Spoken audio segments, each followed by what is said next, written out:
ताहिर। अस्सलाम वालेकुम रहमतुल्लाहि व बरकातहू। प्रोग्राम स्पोर्ट्स राउंड अप के साथ उबैद ताहिर और तकनीकी मामन अहमद अल हमादी हाजिर खिदमत हैं। हम दोनों का सलाम कबूल कीजिए। खेलों की खबरों का आगाज करेंगे कतर के नाम होने वाली एक और कामयाबी के साथ, और ये कामयाबी लाने वाले खिलाड़ी का नाम है या कामयाबी हासिल करने वाले खिलाड़ी का नाम है नासिर बिन सालेह अल अतिया, जो कि कार रैली के लिए दुनिया भर में जाने जाते हैं। और न सिर्फ जाने जाते हैं बल्कि बड़े अदब व एहतराम से उनका नाम लिया जाता है, क्योंकि दुनिया के अक्सर जो लक़ब हैं इस फील्ड के वो हासिल कर चुके हैं। और न सिर्फ हासिल कर चुके हैं बल्कि एक से ज़्यादा बार ये एजाज़ात उनके नाम हो चुके हैं। और इन्हीं में से एक ताज़ा एजाज़ उनके नाम जो हुआ है वो है उंदुलुस की सहराई कार रैली का, और ये लक़ब उन्होंने जीता है अभी कल इस मुकाबले में, जो कि स्पेन में हुआ। 55 से ज़ायद दुनिया के मशहूर कार रैली ड्राइवर्स शामिल थे, और ये तमाम वो हैं जो कि डाकार इंटरनेशनल कार रैली 2021 में भी शिरकत करेंगे। और इन सब में सबसे आगे रहे कतर के नासिर बिन सालेह अल अतिया।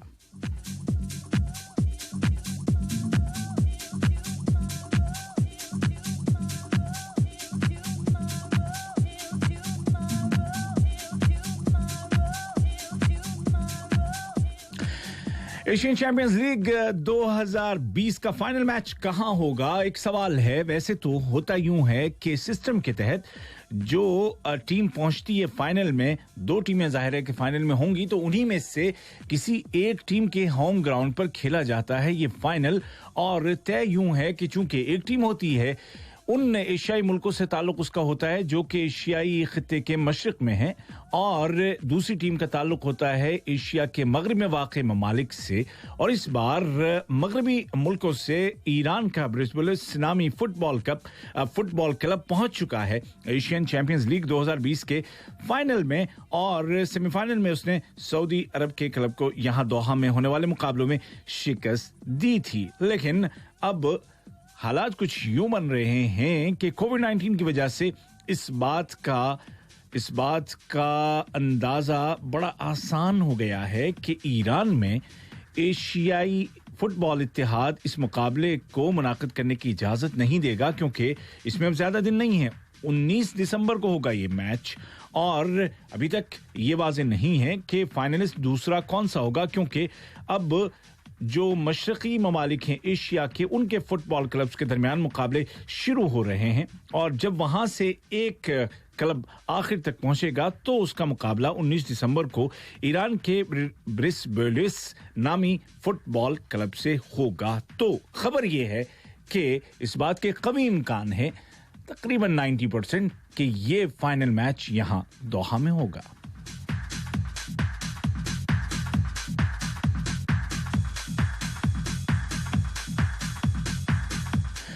और दोहा में फुटबॉल में मकामी एक टूर्नामेंट का तज़किरा, ओरिदो कप का फाइनल जो कि खेला गया था असद और अल अरबी की टीमों के माबैन।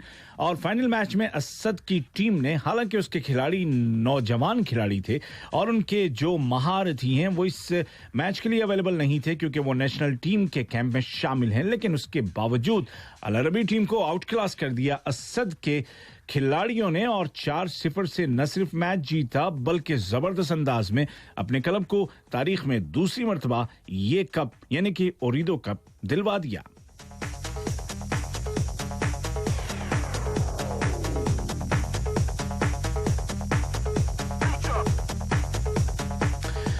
सऊदी अरब का फुटबॉल क्लब अल नस्र, जिसने कि फाइनल मैच खेला था यहां पे एशियन चैंपियंस लीग फुटबॉल के मगरबी एशियाई मुल्कों की जानिब से खेलते हुए, और फाइनल में पेनाल्टी शूटआउट्स में ईरान के क्लब ने शिकस्त दे दी थी, उसने शिकायत की थी।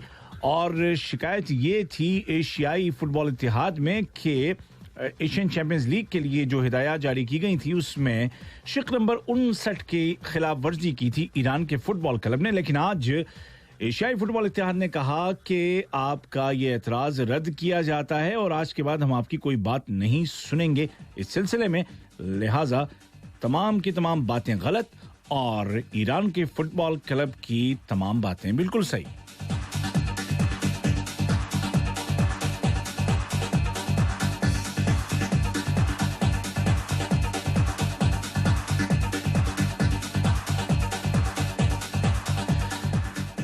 साहिब समू अमीर के नाम से मौसूम कप, और कप कौन सा? हैंडबॉल कप 2019-2020 के सीजन के लिए उसका मरहला आ पहुंचा है सेमीफाइनल का, और चारों सेमीफाइनलिस्ट हमें मिल चुके हैं। अद-दुहैल और अल-वकरा की टीमों ने आज अल-गर्राफा और अल-रैयान की टीमों को हरा दिया, और इससे पहले अल-अरबी और अल-अहली की टीमें अल-खौर और शिमाल को हराकर पहुंच चुकी थी सेमीफाइनल में।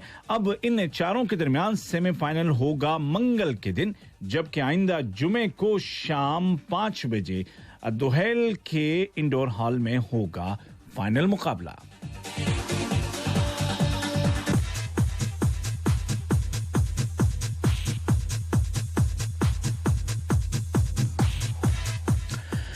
फुटबॉल की दुनिया से कुछ और खबरें। साउथ अमेरिका वर्ल्ड कप 2022 क्वालिफायर्स, यानी कि जो टीमें यहां आएंगी, आना चाहती हैं और मेहनत कर रही हैं, एक दूसरे से मुकाबले कर रही हैं, और हर एक कॉन्टिनेंट में ये मुकाबले हो रहे हैं। कोलंबिया और वेनेजुएला के दरमियान होने वाले मैच में क्वालिफायर में कोलंबिया ने 3-0 से कामयाबी हासिल की, जबकि ब्राजील ने बोलीविया को 5-0 की भारी शिकस्त से 2-4 किया। और बताता चलूं कि क्वालिफायर्स का ये फर्स्ट राउंड है।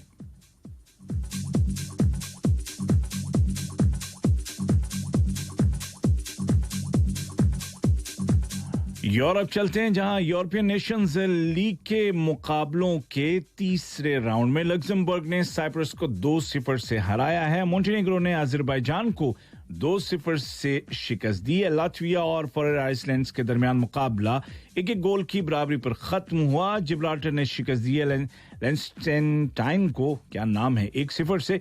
स्विट्जरलैंड को शिकस्त हुई है स्पेन के हाथों 1-0 से, और जर्मनी ने हराया है यूक्रेन को 1 के मुकाबले 2 गोल से, जबकि एंडोरा और माल्टा के दरमियान मुकाबला बराबर रहा, कोई भी टीम गोल न कर सकी, और ये तीसरे राउंड के मुकाबले हैं।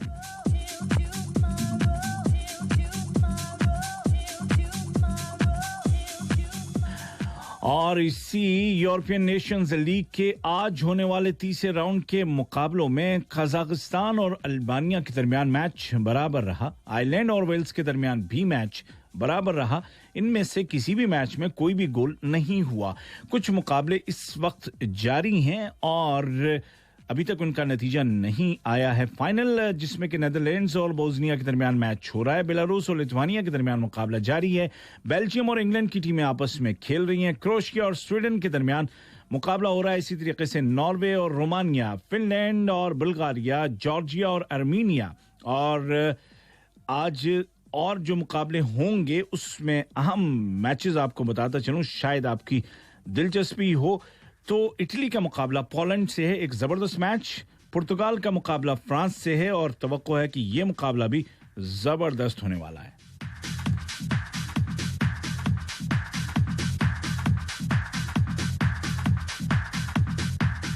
और फ्रांस का जिक्र किया है तो आज एक साल के एक और बड़े ग्रैंड स्लैम यानी कि फ्रेंच ओपन का फाइनल हो चुका, और एक फाइनल नहीं बल्कि तमाम फाइनल्स मुकम्मल हो चुके।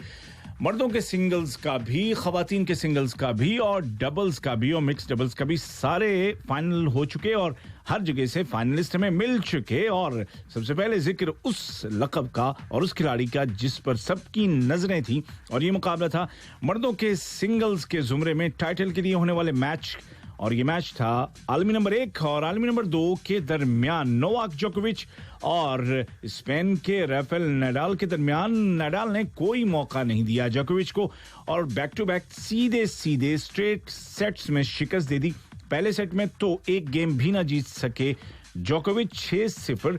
दूसरे में 2 जीते उन्होंने, 6-2, और तीसरे में कमबैक करने की भरपूर कोशिश की, लेकिन हुआ यूं कि नडाल ने 7-5 से यहां भी बाजी मारी, और फ्रेंच ओपन जीतकर उन्होंने रॉजर फेडरर का सबसे ज्यादा ग्रैंड स्लैम्स जीतने का रिकॉर्ड भी बराबर कर दिया है। दोनों के अब 20-20 एजाजात हो चुके हैं, और अगर जाती तौर पर उनकी कामयाबी की बात करें तो इस मैदान पर यानी कि फ्रेंच ओपन की बात करें तो सबसे ज्यादा 13 एजाजात उनके नाम हो चुके हैं। वैसे उनको क्ले कोर्ट किंग कहा भी जाता है, बहुत जबरदस्त खेलते हैं वो ऐसे कोर्ट पर। तो नडाल बने हैं एक बार फिर से चैंपियन। बारिश की वजह से इस मैदान की छत को, इस कोर्ट की छत को बंद कर दिया गया था।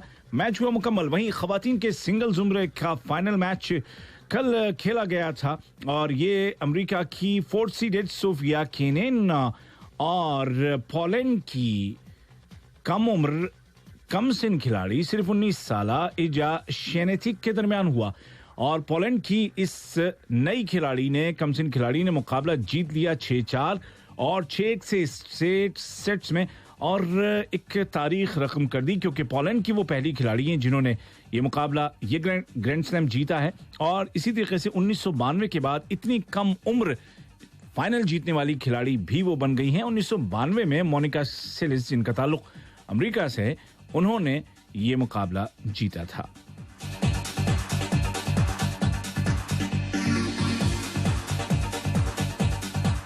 खवातीन के डबल्स की बात करें तो ये टाइटल बैबोस और क्रिस्टीना के नाम रहा फ्रेंच ओपन का और उन्होंने अपनी हरीफ डिजारे और ग्रोची को 6-4 और 7-5 से सीधे सेटों में शिकस्त दे दी। ये मुकाबला भी आज खेला गया था।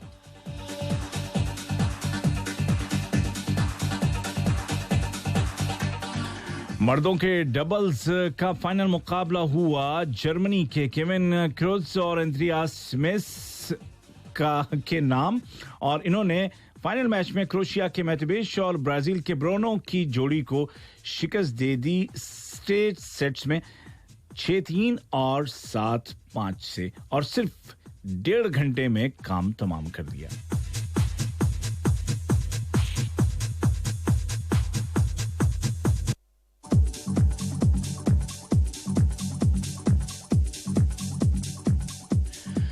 और अब चलते हैं क्रिकेट की दुनिया में और पहले जिक्र करेंगे आईपीएल 2020 का, जो कि जारी है यूएई में और इसके जो मुकाबले हुए हैं, बहुत सारे हुए हैं, सबका हाल अहवाल तो नहीं बताया जा सकता, लेकिन जो मैचेस हुए कल और आज 2 मैच, क्योंकि हर सैटरडे और संडे को 2-2 मैच खेले जाते हैं और आज खेले गए जो मुकाबले हैं उनका हाल अहवाल बताने से पहले आपको बताता हूं कि एक मैच जो बड़ा ही दिलचस्प हुआ था कल, रॉयल चैलेंजर्स बेंगलोर और चेन्नई सुपर किंग्स के दरमियान, और इस मैच में कमबैक किया है विराट कोहली ने। 90 रन की पारी उन्होंने खेली और इस पारी के हवाले से भी बड़े ही सोशल मीडिया पर रंगारंग किस्म के बयानात आए हैं, वो मैं आपको नहीं बताऊंगा, खुद आप देख सकते हैं। रॉयल चैलेंजर्स बेंगलोर ने पहले खेलते हुए 4 विकेटों पर बनाए 169 रन, जिसमें के सबसे ज्यादा 90 रन कप्तान कोहली करे। 52 बॉल्स में 4 छक्के और 4 चौके लगाए। आखिर के 52 रन उन्होंने सिर्फ 22 रन में बनाए। उससे पहले वो स्लो खेल रहे थे, लेकिन आखिर में उनका बल्ला आग उगलने लग गया था और इसी वजह से ये इतने ज्यादा रन बन गए। 14 बॉलों पर 22 रन नॉट आउट दुबे ने उनके साथ बनाए। उसके अलावा 33 रन बनाए थे ओपनर पडिक्कल ने, जबकि एवी कोई रन न बना सके। 10 रन वॉशिंगटन सुंदर ने और 2 रन बनाए थे एरन फिंच ने। जवाबन चेन्नई की टीम, जो कि एक अच्छी टीम मानी जा रही है और मानी जाती थी और गुज़िश्ता तमाम सीजन्स में कम से कम फाइनल तक तो वो पहुंचते रहे, लेकिन इस बार किस्मत की देवी उन पर मेहरबान नहीं है और उनकी पूरी टीम 132 रन ही बना सकी मुकर्रर 20 ओवर्स में और यूं ये मुकाबला भी चेन्नई की टीम 37 रनों से हार गई।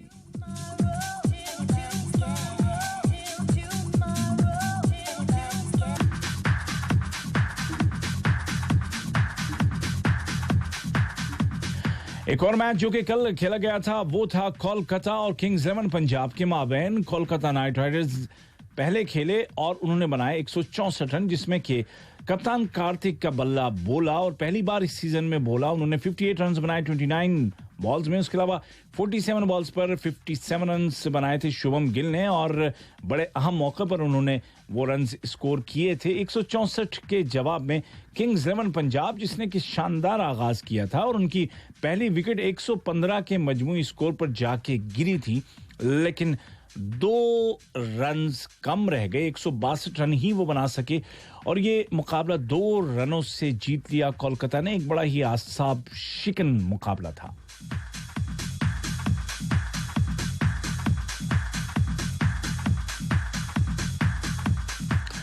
आज एक मैच तो हो चुका है खत्म। ये सनराइजर्स हैदराबाद और राजस्थान रॉयल्स के माबैन खेला गया।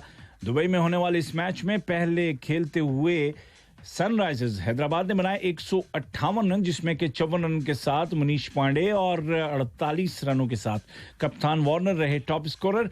159 का हदफ राजस्थान रॉयल्स का था, जो कि उसने हासिल कर लिया आखिरी ओवर की 5वीं बॉल पर, और खेल को जिताने का, मैच को पलटने का सहरा रेयान पराग और राहुल तिवातिया के सर रहा, और प्लेयर ऑफ द मैच भी राहुल तिवातिया रहे।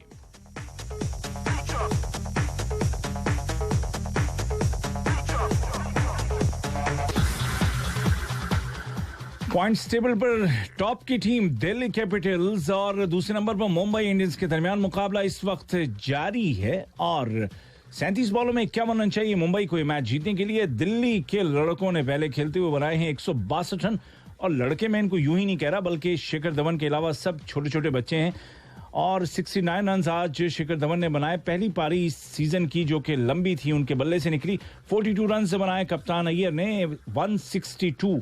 4 विकेटों पर 20 ओवर्स में दिल्ली की टीम ने बनाए, और उसका पीछा करते हुए मुंबई की टीम इस वक्त 14 ओवर्स के बाद 116 रन बना चुकी है, और उसके 2 खिलाड़ी आउट हुए हैं। दोनों ही ओपनर कप्तान रोहित शर्मा और क्विंटन डिकॉक। इस वक्त सूर्य कुमार यादव और ईशान किशन क्रीज पर मौजूद हैं, और बाकी मादा 6 ओवर्स में यानी कि 36 बॉलों पर 47 रन चाहिए मुंबई की टीम को यह मैच जीतने के लिए। और इसी के साथ प्रोग्राम स्पोर्ट्स राउंडअप का आज का हल्का भी तमाम होता है, और उससे पहले कि मैं आपसे इजाजत लूं, मैं आपको सिर्फ ये बता दूं कि पॉइंट्स टेबल की क्या सूरत हाल है। दिल्ली की टीम 10 पॉइंट्स के साथ टॉप पर है। अगर आज जीत गए तो और आगे बढ़ जाएंगे, 10 से 12 हो जाएंगे। मुंबई की टीम के 8 पॉइंट हैं, अगर वो आज जीत गए तो उनके भी 10 पॉइंट्स हो जाएंगे। कोलकाता तीसरे, आरसीबी चौथे, और सनराइजर्स हैदराबाद 5वें नंबर पर है, जबकि सबसे आखिरी पायदान पर है किंग्स 11 पंजाब। अहमद अल हमादी और उबैद ताहिर आपसे चाहते हैं इजाजत। अपना ख्याल रखिएगा, फिट रहिए, हिट रहिए, अल्लाह हाफिज। ताहिर